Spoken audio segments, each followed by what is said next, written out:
And welcome in. Good evening, everybody.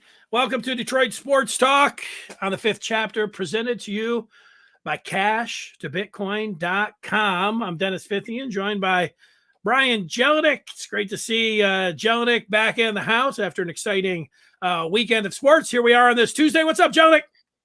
Oh, it was a phenomenal weekend of sports, Fifth. I watched my guy out in LA just crap the bed per usual. I was a very happy camper on Monday evening.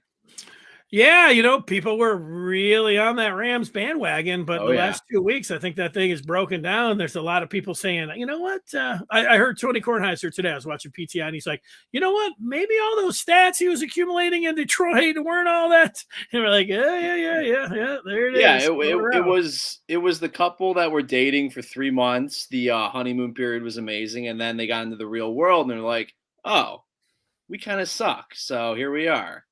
So that's exactly what it was, Fifth. That's who Matthew Stafford is, and that's how the rest of America is finally seeing Matt Stafford. He's not a very great quarterback. Well, we are going to talk about the Rams and other football items, and let's take a look at our book and those chapters while we have a shot there and a chance. There it is right there. We can blow that thing up.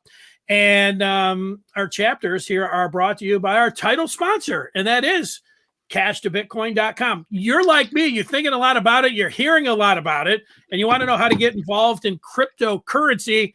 Here's your chance. You go to CashToBitcoin.com. That's cash, the number 2, Bitcoin.com. I was listening to the Red Wings game about a month ago, and the rookie had a hat trick. That was exciting. And then I was exciting to hear their spot, CashToBitcoin.com. It's one of the fastest and largest growing crypto ATMs in Michigan. They have hundreds of locations in Michigan and beyond. CashToBitcoin.com's ATMs and terminals offer safe and secure transactions. So get it going, step it up now, and check it out. Now is the time. Folks, remember it, use it. It's CashToBitcoin.com. Yeah, and Fifth, I know we're gonna start off talking some Spartans and Wolverines, but people looking at fourth chapter, the Tigers made a huge splash at the start of free agency. I'm looking forward to talking about that in chapter 4.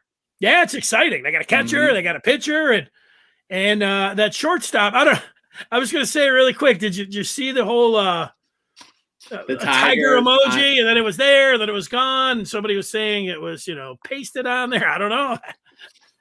It was there.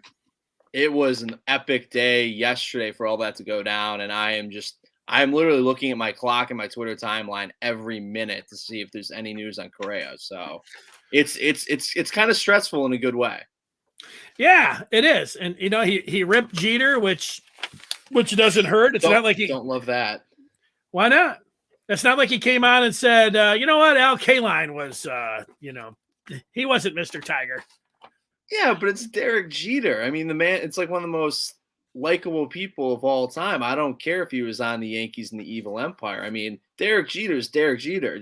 That's a guy you can't hate on. You just can't hate on Derek Jeter. If it was A-Rod, it'd be different. That's fine. But Derek Jeter is the man. You just can't hate on Jeter. Well, I mostly agree with you, but I know a lot of baseball people, and when it comes down to the Yankees and Derek Jeter in particular, they don't like him. So you might think that way. I might think that way. There's a lot of people that don't think that way. They think Derek Jeter's totally overrated, but I think Carlos Correa is one of them.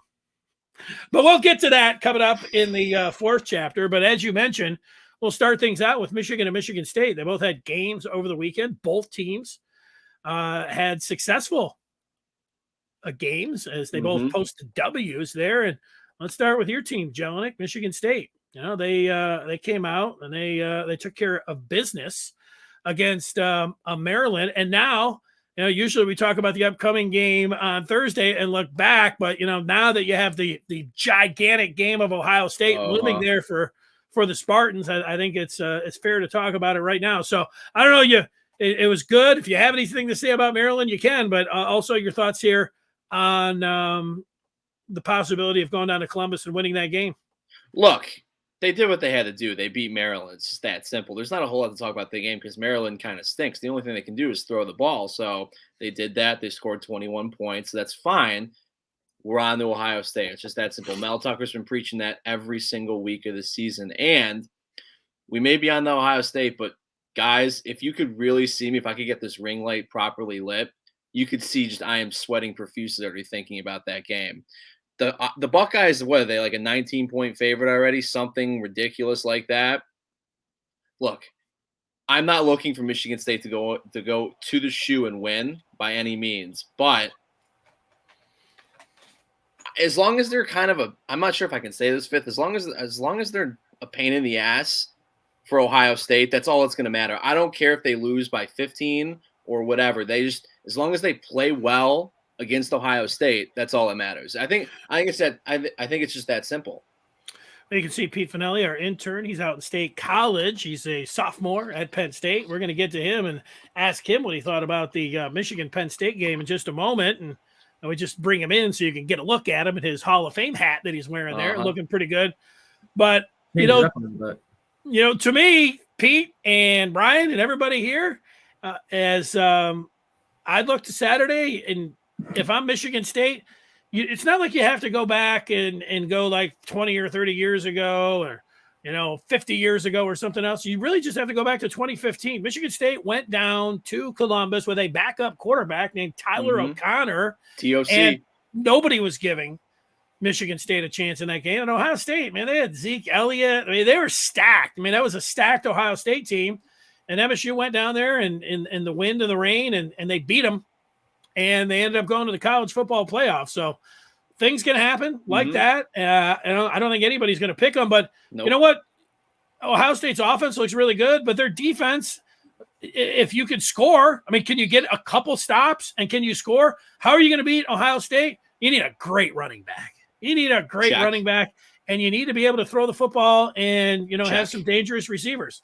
Yeah, well, they have that.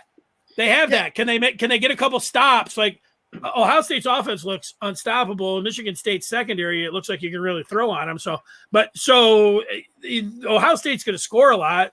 Can Michigan State score 40 points, 38 points? I mean, I think that's what they're going to have to do.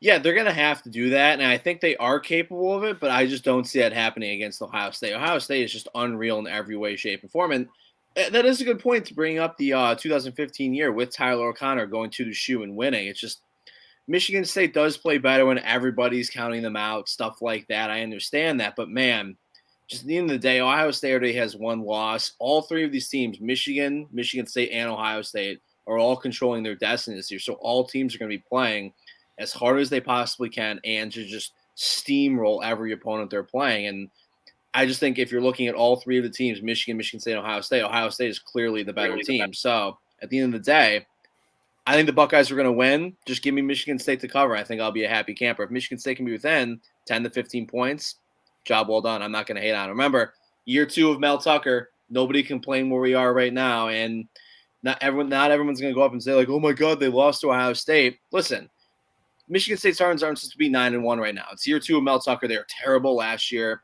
Just people enjoy the high, let it roll out. And God forbid Michigan State upsets Ohio State, I will be on this show on Monday with my shirt off. I'll be so happy.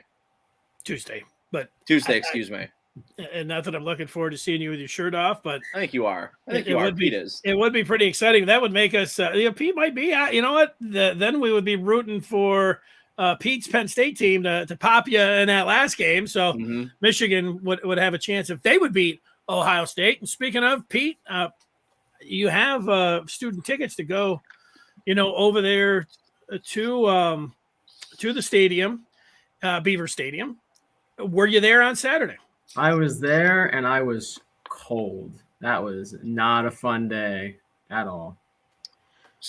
So really quickly, Fifth, Pete, what do you think about that 4th and 2 call or the 4th down call on the 2-yard line that James Franklin batched up? Like, why in the world would he do that? Why wouldn't he just go for it with Sean Clifford and everything like that? Just nothing about that made sense, and just James Franklin went full James Franklin, just an idiot on the sideline yet again. Yeah, the fake field goal is what you're talking about, right? Yeah, exactly. Yeah. Oh my God, I hated that. With like the first drive, you go and you do the fake punt, and that's fine. It's the first drive. You catch him off guard. I mean, and yes, it worked. So obviously, I can't knock it down. But you caught him off guard on the first drive.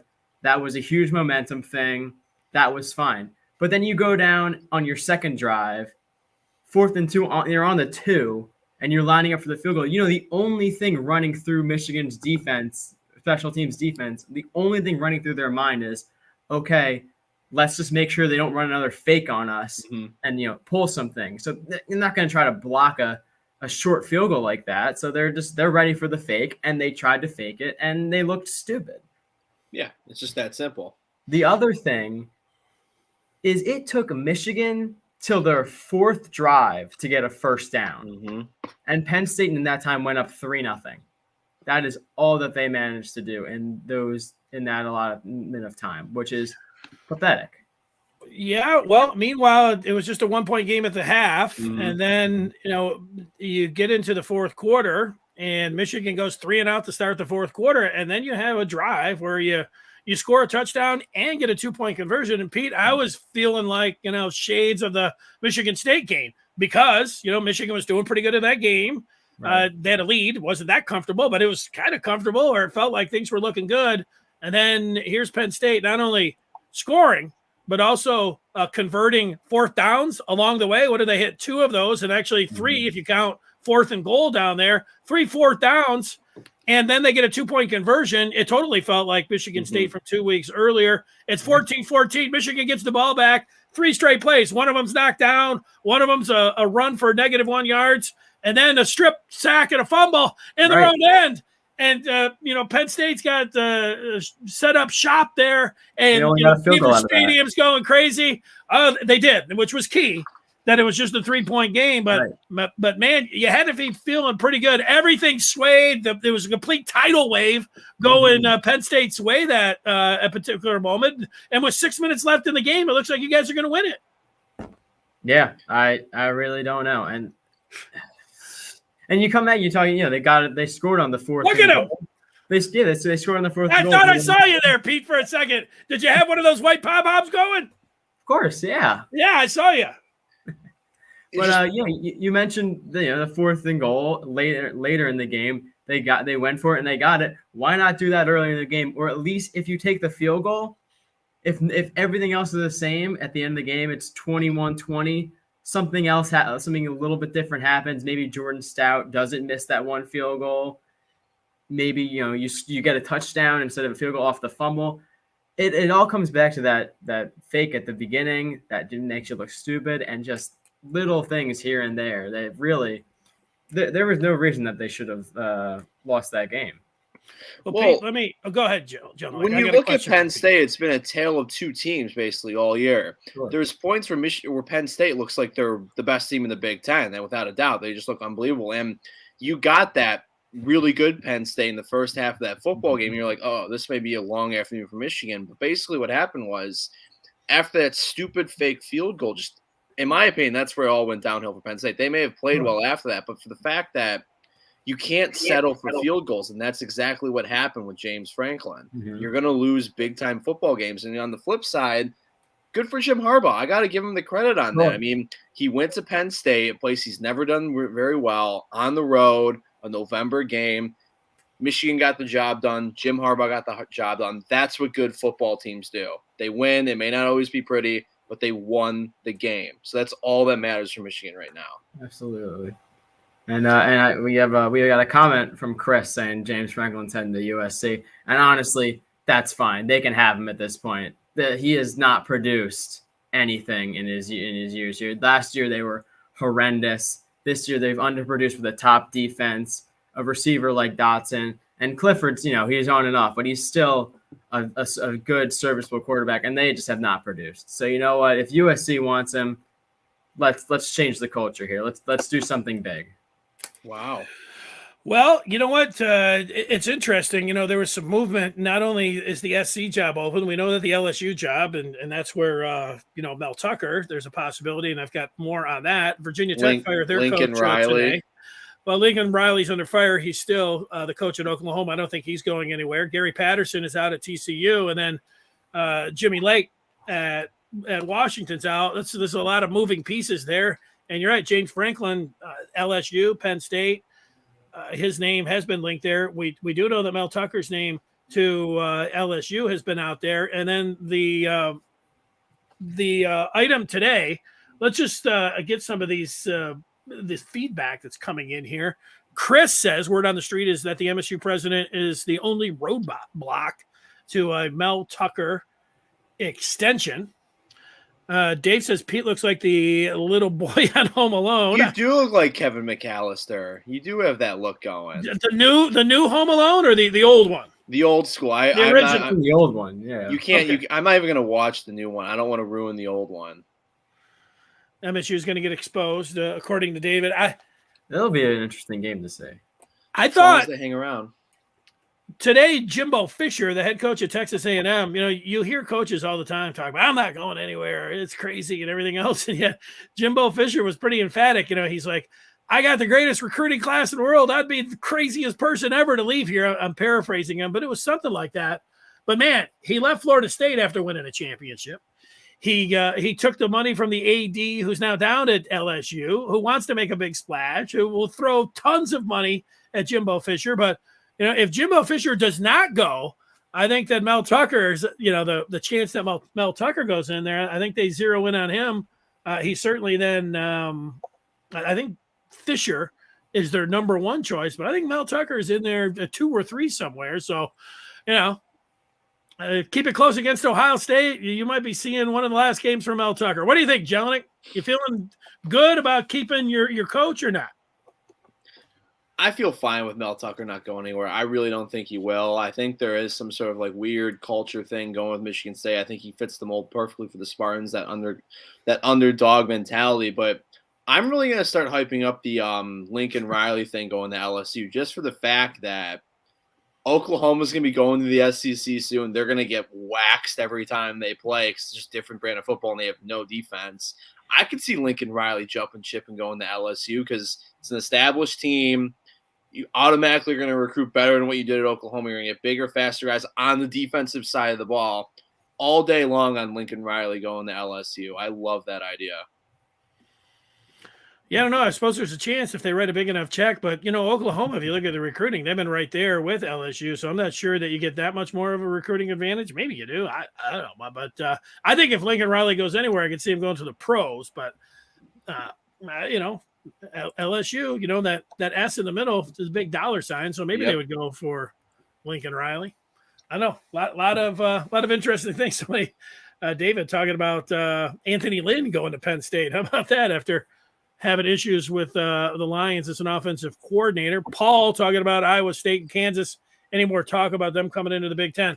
Not right now. The Big Ten made that, what was it, an alliance with the Pac-12 and ACC. Yeah, so you got that thing going on, but at any point that alliance could break apart. They could do whatever they want, but I don't think there's anybody in the Big Ten that would want to see Kansas and Iowa State. There were, you want to see, USC and Notre Dame. See something like that. That's big time. Iowa State and Kansas not getting anybody excited.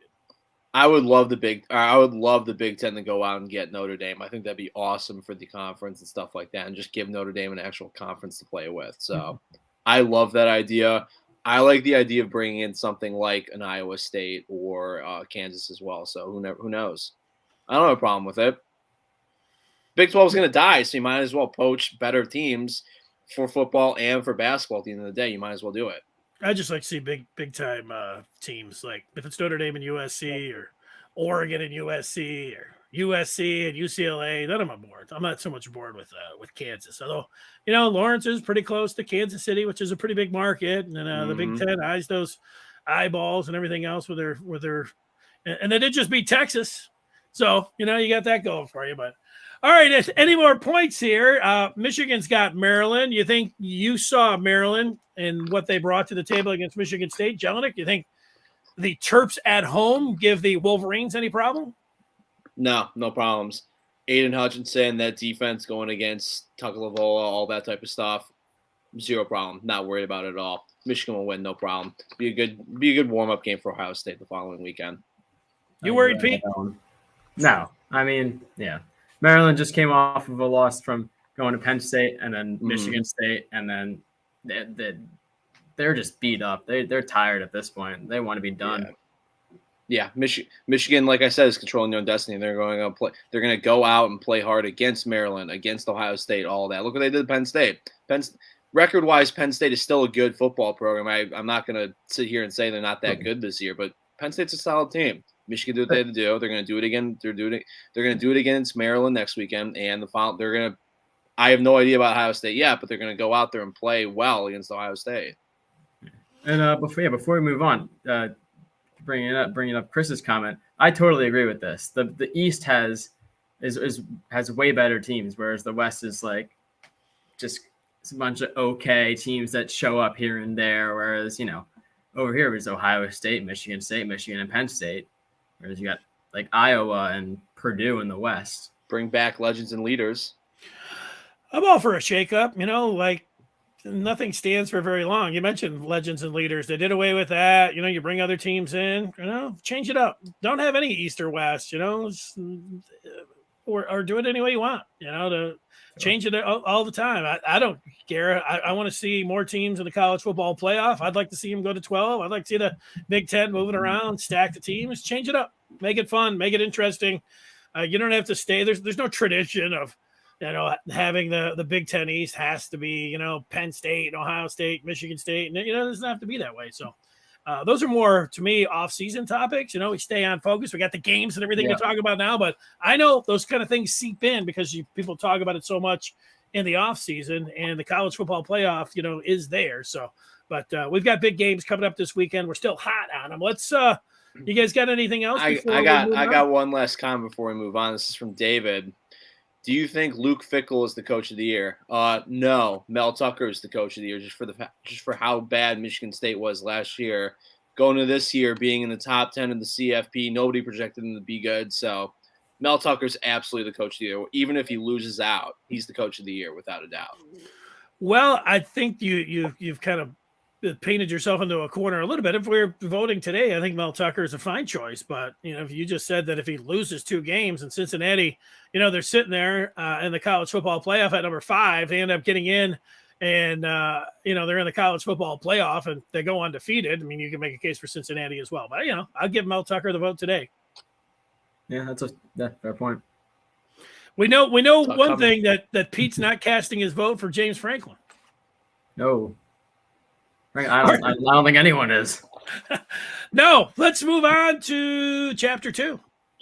Let's do it. In 5th, that means we're going to be talking about not the 0-9 Lions, the 0-8-1 SOL Lions. And guys, Pete, I know you're a Steelers fan. That was hands down one of the worst football games I have ever witnessed in my life. That was horrible. Jared Goff being hurt, not bringing in David Blau, Mason Rudolph throwing the ball away, fumbles. Nobody wanted to win in overtime. 5th, and we'll start with you. Did you watch the whole game? Yes or no? I did, but you know what? It makes you. It's just a reminder of why over the years I've kept the Lions at an arm's length distance. I mean, if that was my team and I was living and dying with them, it's such Lions torture there. Like there's nothing exciting and still, I'm sitting there all these different plays and everything. The field goal made me sick, there, and then. There was nothing going on. It was just it was a horrible game. Blau or Boyle, those guys suck. Goff sucks. I mean, but I don't care about it. I'm not in on arguing about the left tackle or the right tackle. The Lions look like they're going to get the number 1 pick, and yet there doesn't look like there's a quarterback in the top 5, maybe even the top 10. Blau, Boyle, Goff. I mean, that's all a bunch of garbage here. Dan Campbell and Brad Holmes. These guys don't look like the greatest picks in the world, and you don't really have anybody to blame. There's no end in sight. It's just it's Lions misery. And the thing is, this is how it's felt my entire life. I mean, there's no real end. I don't see any light at the end of the tunnel. If there was a quarterback, if I was sitting over there and saying, oh, man, just think about, next year you're going to get this quarterback like Trevor Lawrence last year. But there's no Trevor Lawrence that's sitting out there. There's nobody that you're sitting out there thinking, oh, yeah, this guy's going to come in and be a franchise changer. This thing's stuck where it always is. It's spinning your wheels. This is the Detroit Lions. This is where we're always at. This is where we'll always be. Yeah, it's just that simple. I mean, there's no other way to put it at this point. They're just trash in every way, shape, and form. And you're right. There's no point talking about like how Taylor Decker played or what Hawkinson did. Just all around, it was a bad game. So, like, what do we even talk about at this point? Just for the fact that why in the world – first, one big thing we got to talk about is why is Dan Campbell calling the plays now?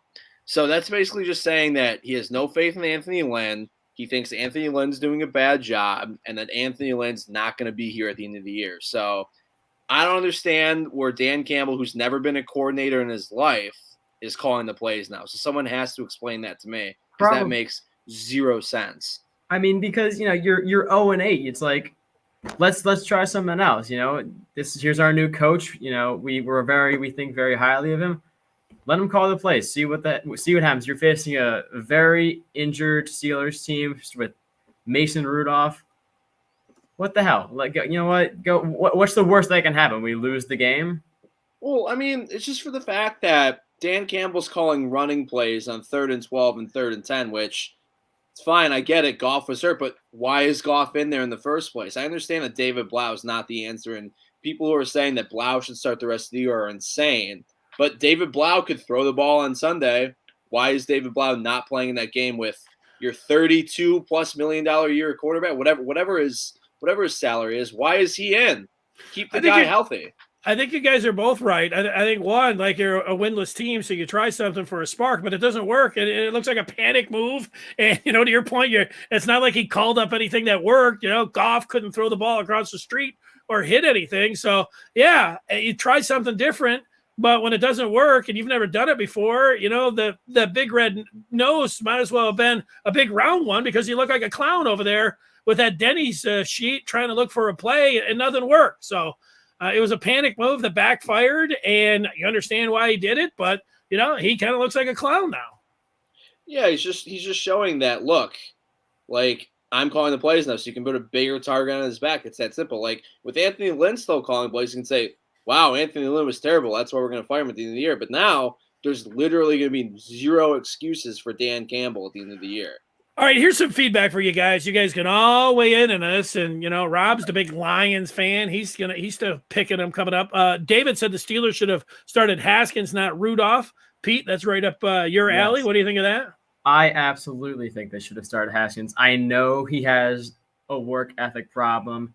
He's got all sorts of issues. But God, you've already had Mason Rudolph as your guy. What was it? When Ben was hurt, you were back and forth between him and Duck Hodges. Mason Rudolph is terrible, and he cannot lead an offense, especially an offense without Chase Claypool or Juju Smith-Schuster. You went out and signed Haskins in the offseason because you think there's a chance, he was a free agent. There's a chance he could be your future quarterback. Why not let him start? This is the easiest team you could put him up against. Why not? Why would you put Rudolph in there? Why wouldn't you let Haskins at least have a shot, at least for a half? And if he sucks, fine, go ahead, put Rudolph in. It's a legit second guess. Jelinek, this one's right up your alley. David saying that the Lions, if they would have had Stafford, they would have won that game.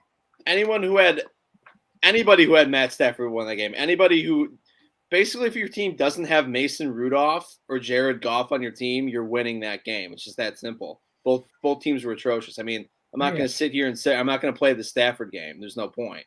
Well, I'll play the Stafford game for a minute. Like they probably would have won the Ravens game. Maybe not. There would have been another game that they would have probably won in there, and they could have won the Steelers game. So they could be sitting here with 3 wins, 3 or 4 wins. But the thing is, they gutted the teams. Like they took the 2 top wide receivers away from Stafford. Like if you're gonna bring the guy back for his 13th year, you're gonna take away his top 2 weapons, and then you're gonna go for a complete rebuild, and you'd have had him standing back there. I mean, the thing would have been just been as bad as it's ever been. The Lions would have had a couple more wins, but and it probably would have beat the Steelers, but this thing would be the same. They would be going nowhere, and people would be talking about Stafford's got no weapons or anything else. He's got every weapon in the book out there in LA, and look at him the last 2 games.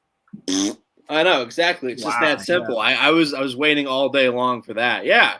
I mean, There was a comment, Peter, you can fish it out for me. I think it was David talking about how one of those interceptions was not Stafford's fault. I get it. People drop the ball. Stuff happens. But, man, that OBJ interception was bad. Horrendous. Stafford should have had 5 picks in that game total. He was making some really ill-advised throws in the double coverage, throwing it over people. Matt Stafford has not played well these past couple of weeks. And, man, they are screwed because they're going in the bye this week and they're in Green Bay the following week. I'll be watching that Rams game. I can't wait. And, yeah, I think the people of America are finally seeing the fact that Matt Stafford is a good quarterback. That's his ceiling. He's not going to win you a Super Bowl no matter how many weapons you put around him. He's not going to get the job done. Yeah, and you were saying they got the bye, then they got the Packers.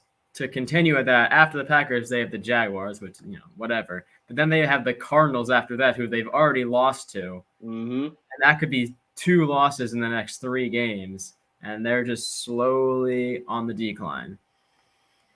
Yeah, well, you know what, Stafford, he's up and down. He's in his 12 years Exactly what he is. in Detroit. He was an enigma, and I think people will start looking that word up out in LA and say, "Oh my God, he is an enigma."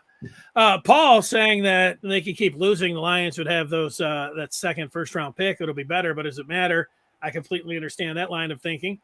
Here's Ali, who says the Lions should have signed Cam Newton.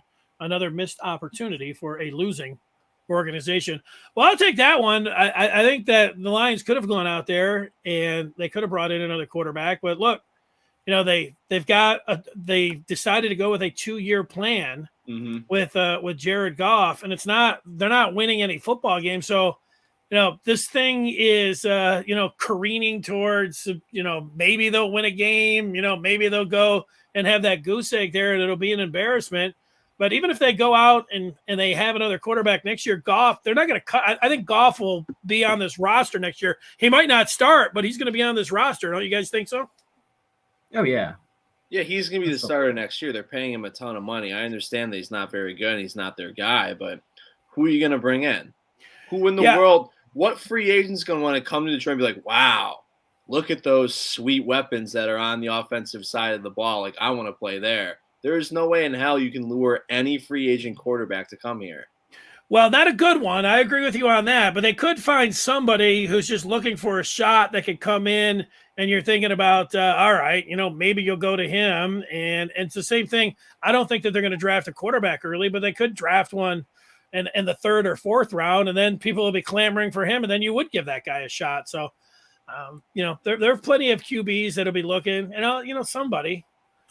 You can have Colt McCoy. Who was the dude that was with Jacksonville that was wearing the jorts and everything that was traded to the Eagles? Minshew. Maybe get somebody like that. Honestly, that's not. I'll tell you what. If you want Mason Rudolph, he's all yours. Yeah, I don't think Mason Rudolph is that bad of a quarterback. I really don't. I think he's a serviceable, good backup quarterback. If you need to make a spot start here or there, he's your guy. That whole game on Sunday was an enigma, to put it the best way. I mean, the Lions played well, played like crap. The Steelers just played like crap in general. So it was a bizarre game. But I want to give Mason Rudolph a little bit more credit. I think he's a serviceable backup quarterback. See, but you haven't watched him nearly as much. That man is so unbelievably frustrating to watch play football. And I get you look at the numbers and it's like, yeah, statistically he wasn't terrible, but there are times when you need a big throw and he's just the dumbest stuff and he makes stupid interceptions. And let me give the latest college football rankings have just come out. Breaking news here: Georgia, Alabama, Oregon, Ohio State. Those are the top 4, and then Cincy is there at 5, and Michigan at 6. So no Michigan State. Michigan's still in front of Michigan State around here. All right. Paul, the sports doctors, he's going back to old school sports radio in Detroit, as they would say, Lions free. Now, Pete, you don't know what that means. That became a slogan, I don't know, 20 years ago, where it was Art Regner. He said, I'm Lions free. Lions free, Matt. When the game came on, he wasn't watching them anymore. He was free of the Lions. He didn't watch, so it didn't matter. And if anybody called in and said, well, what'd you think of the Lions game? He's like, I'm Lions free. being Lions free this past Sunday, did it really matter if you're Lions free or if you're if you take the Lions free approach for the rest of the year? Does it matter?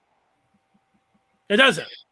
No, because at the end of the day, I'm still going to watch football on Sundays at 1:00. So might as well watch the Lions and pray that they fall. Pray that the Rams pick falls and pray that the Lions choose with the first overall pick. So that's what I'm looking for. I'm always going to watch football. I'm always going to watch the Lions. But, man, that was a frustrating game on Sunday.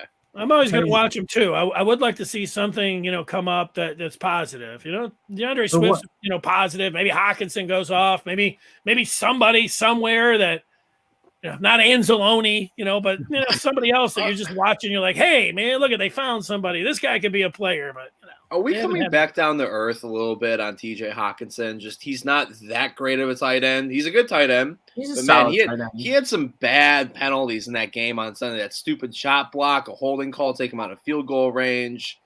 Hawk has not played very well this year. I understand that Goff's throwing the ball, but I've always tried to look at Hawk's blocking and all that. He's not. I mean, that's what happens when you take a tight end and 8 overall, but Hawk's okay. He's not amazing. I think people have to come back down to earth a little bit.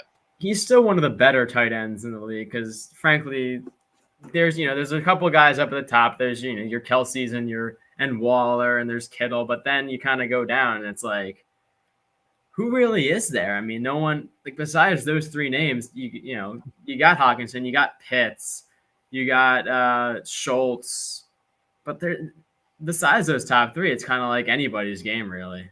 Tell you what, I'd rather see Pitts fumbling the ball right there, but I'd rather have Pitts than Hawkinson. Here's the thing: Totally when you pick somebody at number 8, he needs to be Kelce. Exactly. He needs to be Waller. I mean, and he's not. So being just okay is not good enough. Here's Chris who says, I don't think Haskins was at the game. He was busy at the club. David saying, will Goff be the starter next year? We did talk about that. Here's Banker enjoying this picture-in-picture. He's running the screen around, that's for sure. Juwan Howard just signed a 5-year extension. MSU ride or die, but seems like a good deal. Yeah, Juwan Howard's the man. He's a really good coach. I love Juwan Howard. Michigan plays tonight against Seton Hall, so that'll be a big deal.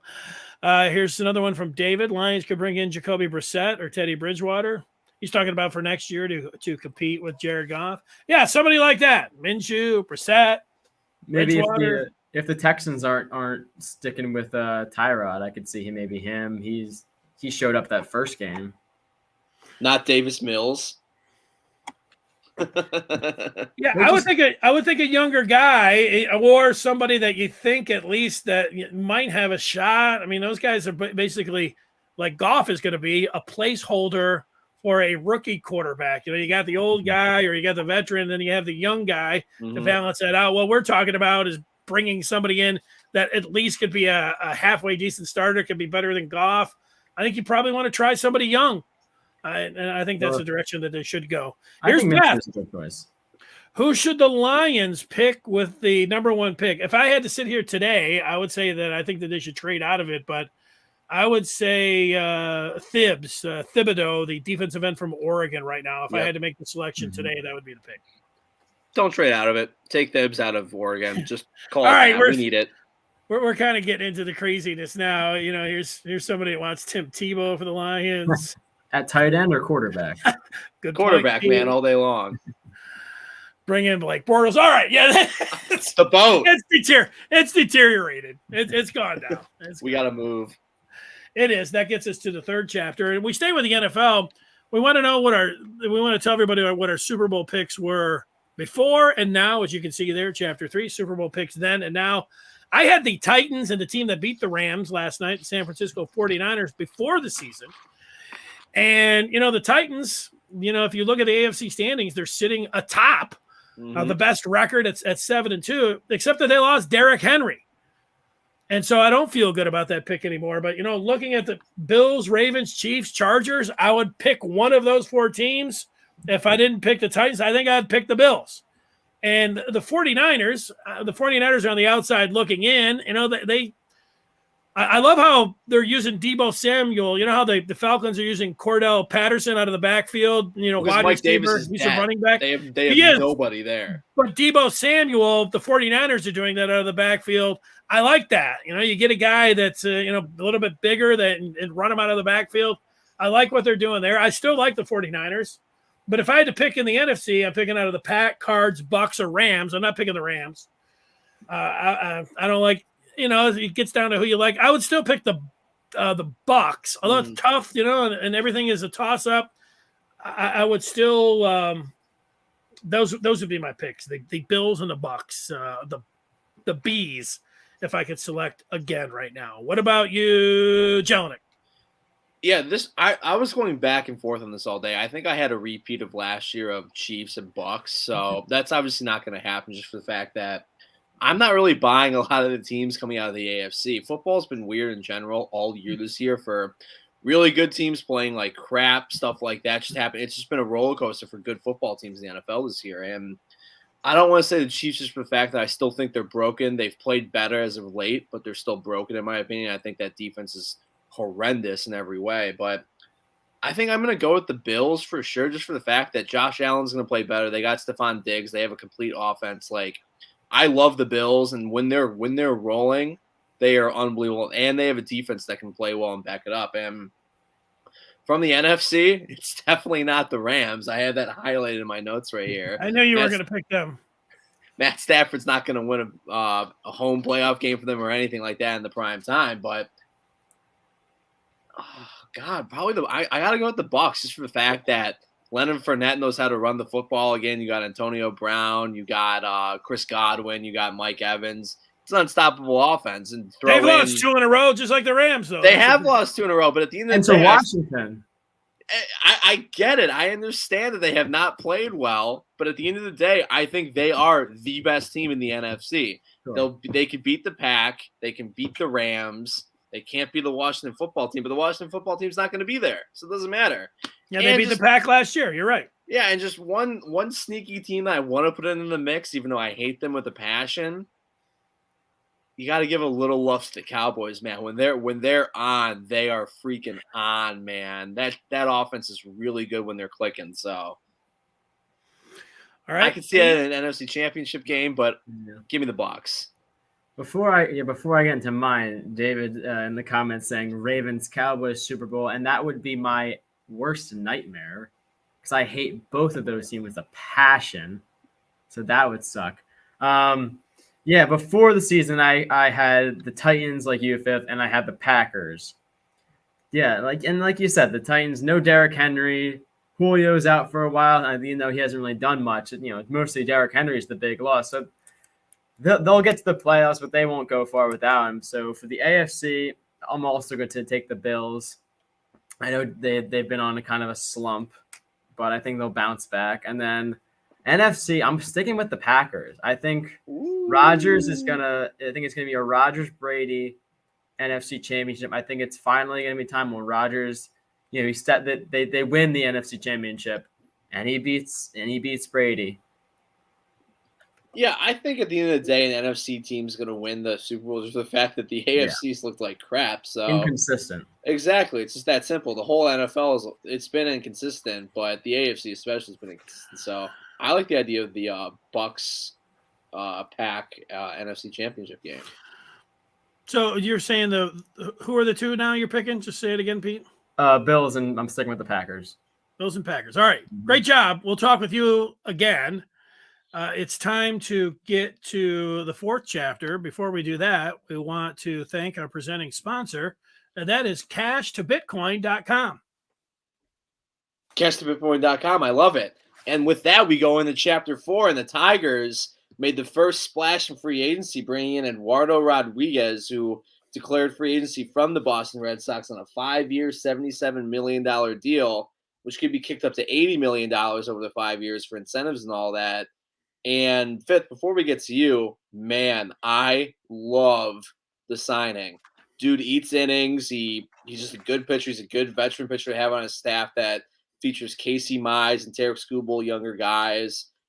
It's he's going to be an excellent 2 or 3 starter in the rotation. I love the signing of Eduardo Rodriguez. Hey, I do too. He's coming off a fantastic year. I don't mind the 2-year player option either, because if he Right goes on. out there and he pitches really well, that's what you want. And so Mhm. if he goes out there and pitches really well after 2 years and wants more money, all right, maybe you just re-up, maybe you like Yeah. it here, maybe you move on. The worst case scenario is if he doesn't pitch well, you have to stay with him the whole time like he's Mhm. Jordan Zimmerman or something. So I don't have a problem with the 2-year out clause that he has there. And so far going out with Tucker Barnhart and then getting Eduardo here, Rodriguez. They're spending money. That's good. People are saying Mhm. it's an overpay. You overpay in free agency. That's what you have to do, Yep. especially if you're a team like the Tigers. Like, it's not Exactly. like the Tigers are just sitting out there and people are saying, "Oh man, they're an automatic World Series team." They're not this gigantic market, so they're going to have to go over, and that's what free agency is about. You have to, pony up big time cash, just like you're going to have to for Carlos Correa. People that are like, well, I don't really want to give up 300 million, or I don't want to go past the 7 years. It's like, okay, well then you're not going to get Carlos Correa. Exactly. It's that simple. So you have to. You're going to see the contract. You're going to be like, oh my god, I can't believe it. What if it doesn't work out? Well, I mean, that's how you do things. I mean, back when Mike Ilitch was so sick of losing, and he went out there and he signed Pudge. Poached him from the Marlins, and then he gave this gigantic contract to Maglio with the bad knee, and he had all these all these stipulations in the contract. It was like, man, that thing could be a real mess. But those things worked out, and you do have to take a step. I'm not saying that the Tigers need to go out there and go after injured players and all these different. Correa, though, is somebody that a bunch of teams want, and you're going to have to pay through the nose to get him, and I hope they do it. Yeah, I totally agree. And the Tigers are doing exactly what I've wanted them to do so far. They've brought in a veteran catcher because Eric Haas is not the everyday answer at catcher. It's just that simple. He's a good platoon guy, good designated hitter to bring in. They've brought in a good, solid pitcher for the middle of the rotation, Eduardo Rodriguez. Now they need to bring in a pitcher on a 1-year deal that's club friendly, just to eat innings. It's that simple.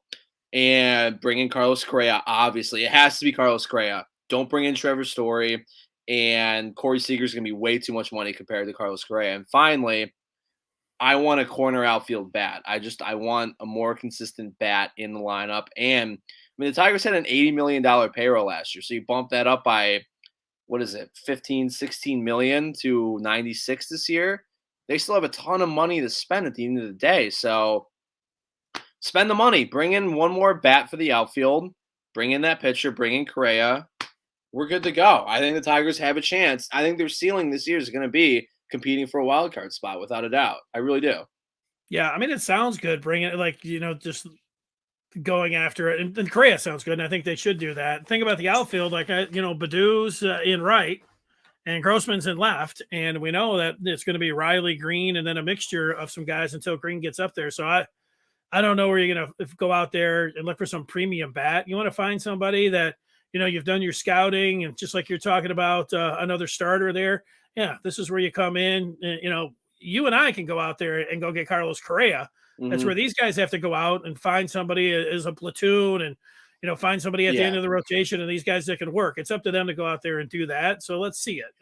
That's fine. But I don't think they're going to be any big names in the outfield or for another starting pitcher. They got to bring in one more pitcher. They need to. I mean, they have Rodriguez now, Mize, Skubal. Will Matt Manning make the opening day roster? Will not Torkelson, would Turnbull be back this year? I think you need one more arm in the rotation. I'm not asking for Justin Verlander, but I'm asking for a veteran pitcher on a 1-year deal, something like that, for like $10 to $15 million. That's what I want for the Tigers to do. Yeah, well, they should go out there and be able to find somebody like that. So it feels pretty good. For a second, Correa had his Twitter page, and I don't know if somebody photoshopped it or not, but they had a little tiger emoji, and everybody, well, I don't know about everybody. I was excited to see that. And then people were like, that's photoshopped. I don't know. I couldn't tell if it was photoshopped or not. I don't think they're getting JV. So I don't think they are either. I really don't think they're at JV. I just think the guy is going to ask for a ton of money and at least a couple years on a deal. I'm not looking to give Justin Verlander, fresh off of Tommy John surgery, a 2-year, 3-year deal, without a doubt. I'm not doing that. Yeah, I don't think that's happening either. All right. let's move Wanna- on and get to the fifth chapter. Yeah, and with that, it's the tale of two winning teams going into the fifth, or two rebuilding teams going into the fifth chapter, and that's going to be the Detroit Red Wings and the Detroit Pistons. And fifth, this is actually a really good question you brought up this morning.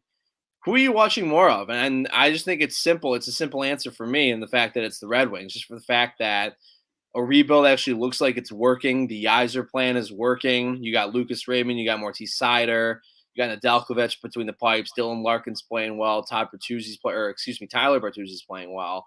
Overall, the Wings have been fun to watch for a majority of this year, and they're actually competing as of right now. Where you look at the Pistons, and it's just been a dumpster fire. And I understand that I keep messing up the Cades. Cade Cunningham's been playing better as of late. Out there. Too many Cades, but 25-8-8 against the Kings last night's pretty epic, so I'm all about that. But overall, I've been watching a lot more Red Wings hockey compared to Detroit Pistons basketball.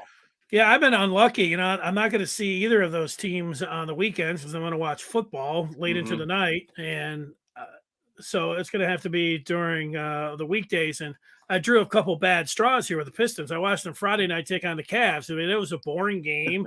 The Cavs worked them over. And then, you know, over the weekend, they go up to Toronto. And it's like, Cade plays awesome. You know, his career high. He's going out. He looks great. He's making all these plays in the fourth quarter. I didn't see any of that.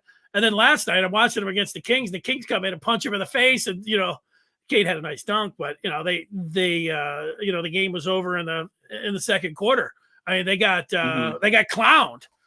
Sacramento. That slapped around. They did.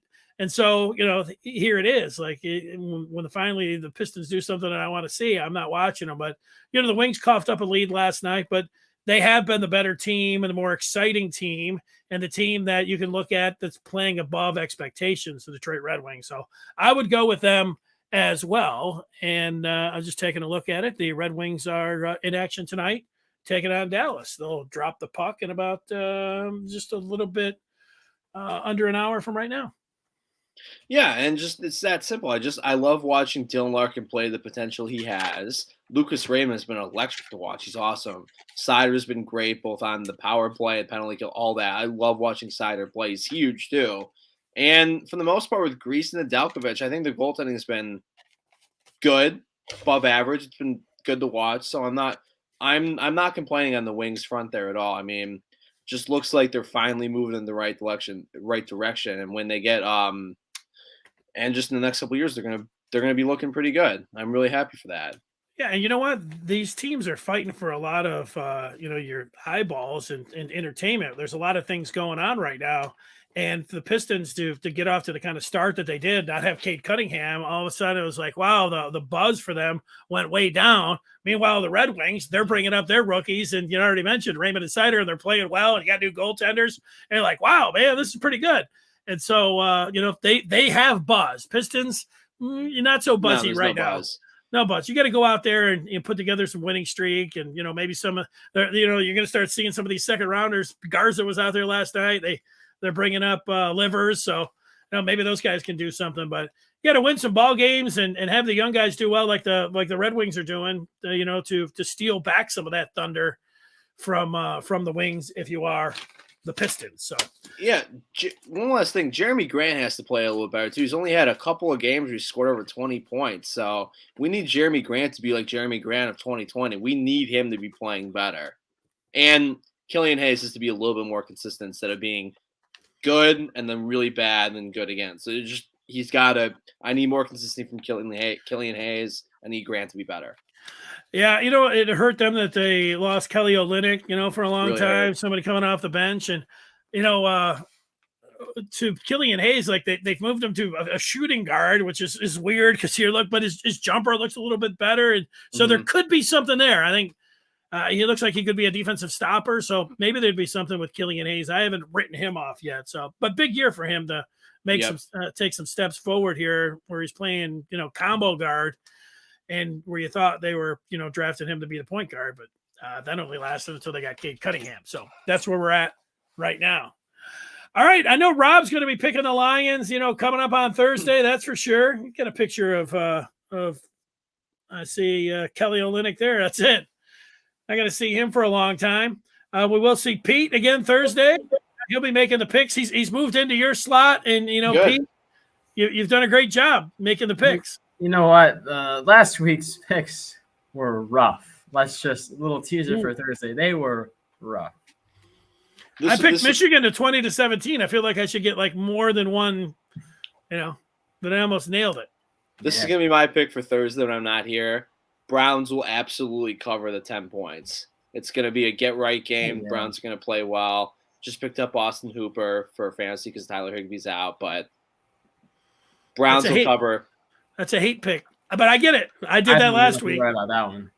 Browns I made a hate pick. I had the Steelers cover, and you guys were, Steeler fans knew better than that. All right, great job, Pete. Thanks to Rob Diddy behind the scenes for doing a fantastic job. Thanks to cashtobitcoin.com for being our presenting sponsor, and for Pete Finelli, who's headed back to study, and Brian Jelinek, who's trying to get into his new house.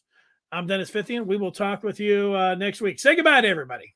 Goodbye, everybody. See you next Tuesday.